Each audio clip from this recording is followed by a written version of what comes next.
At only £4, this has to be the cheapest steering wheel you can get for any console. But is the Xbox 360 Speed Wheel any good? Let's find out.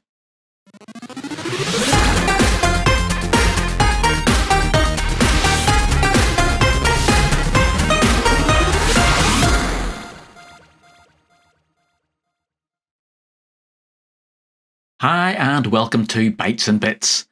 The Xbox 360 Speed Wheel was released in late 2011 as an easy way to add a steering wheel input to the console. Now, the wireless steering wheel with full force feedback had been launched a few years earlier, but this device did away with the bulkiness of the full steering wheel setup to create a very simple handheld wireless controller. Now, obviously, it's not going to give you the same feel and feedback as the full racing wheel, but is it good enough to give us a really enjoyable driving game experience with accurate steering and at least a little bit of road and damage sensation? So, let's find out. So the controller itself basically mimics the standard Xbox controller. So we have most of the controls on here. So if we look at the back of it, we have our two left and right trigger buttons here. We have then our normal D-pad on our left thumb here, and we then have our normal A, B, X, Y buttons on our right-hand thumb. In the center then we have both a start button and a back button, and of course we have our normal Xbox button in the middle there. The main sort of analog controller then of course is done by simply tilting the device. So we drive it in effect as a steering wheel, and that will then do our normal driving input. We of course don't then have our second analog control on our sort of right hand thumb, but again in driving games we tend not to need to use that. So that's sort of our main controls. The device itself then, as I say, it's not massively heavy at all. It's just a nice chunky feel. Our trigger buttons are in exactly the right position, and of course we have access to D-pad and our four normal buttons. Power for this then is through two batteries. So on the back here there's a little eject button here. So if I press that in, you'll see that it ejects out this little panel, and inside there we have two AA batteries which power it. To connect this to our Xbox 360, there is a pairing button down at the bottom here. So again, we just pair that in the normal way. We press the pairing button on our console press here, and it should then connect together. And that then really is all there is to this steering wheel. So let's go and see what it's like in action.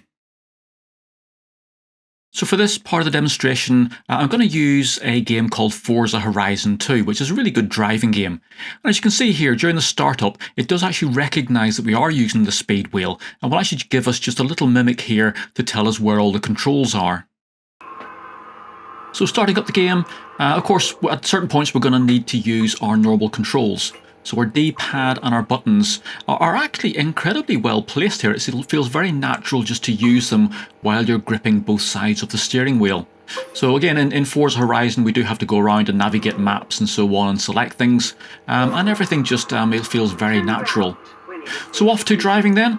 Again, we are using the we're tilting the wheel to do our steering. So here you can see that it actually does feel surprisingly natural to do it. And the fact that it's not actually connected to anything, you very quickly forget that and are steering around just as normal. And I did find actually, you can sort of see it here, you do find yourself really leaning into these corners and really getting into the gameplay.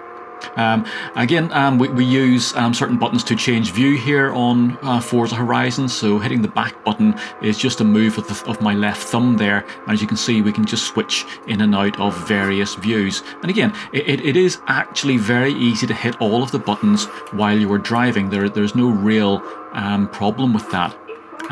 So let's have a look at it in a race then. So here we go in a Forza Horizon race. As you can see, we can still access all of our buttons very easily and find control in. So just squeezing in between these two cars, the actual steering wheel is very responsive, and it is very stable as well. We're not getting lots of jitter as we drive.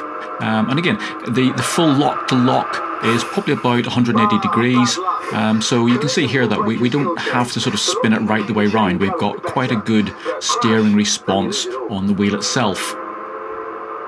So feedback then is pretty good as well. You noticed I had a couple of little knocks and bumps there. And again, we're getting the sort of rumble feedback through the sort of haptic motors in the controller. So very much the same as you would have with the normal controller. We've got all of that feeling coming back through the steering wheel as well. So here we are getting back in through the pack. And as you can see, the responsiveness here and the level of control we can get with it, both even with the sort of accelerator and brake, everything just feels really natural, and the driving experience is, I must admit, I'm incredibly impressed with it.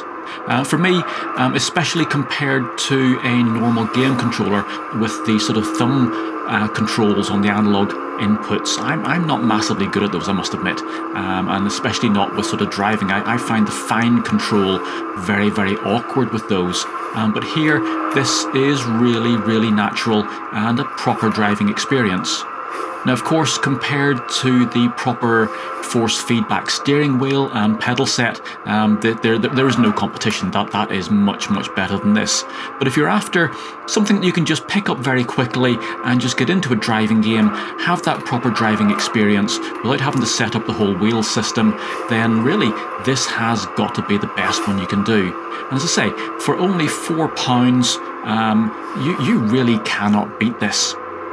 So let's do a final one by looking at this. This obviously is more of a driving simulation game, so let's have a look and see how it fares in an actual arcade game. So here we are in the Sonic and Sega All-Stars Racing, and again this is a proper out-and-out arcade blast.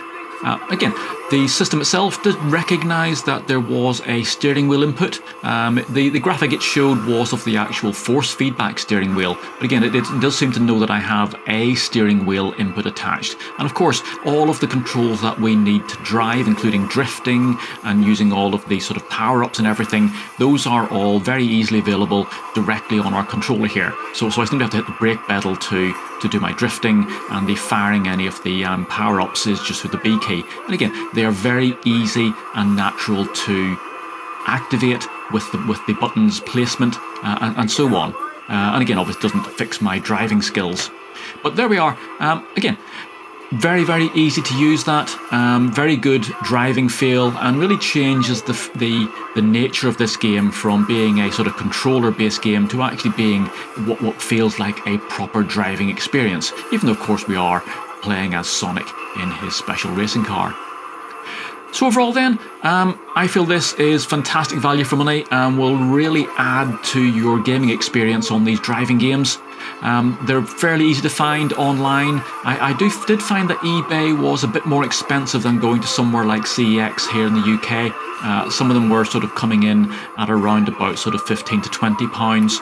So have a look around to see if you can find one. But as I say, if you're in the UK, CEX does seem to have them pretty much standard at £4 to just pick it up and off you go. So I hope you found this useful. Don't forget to click that subscribe button and like the video.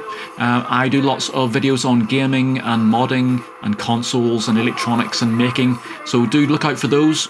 I look forward to seeing you again very soon, and bye for now. For more games programming, electronics projects and retro gaming, please make sure you like this video, subscribe to my YouTube channel and visit my website.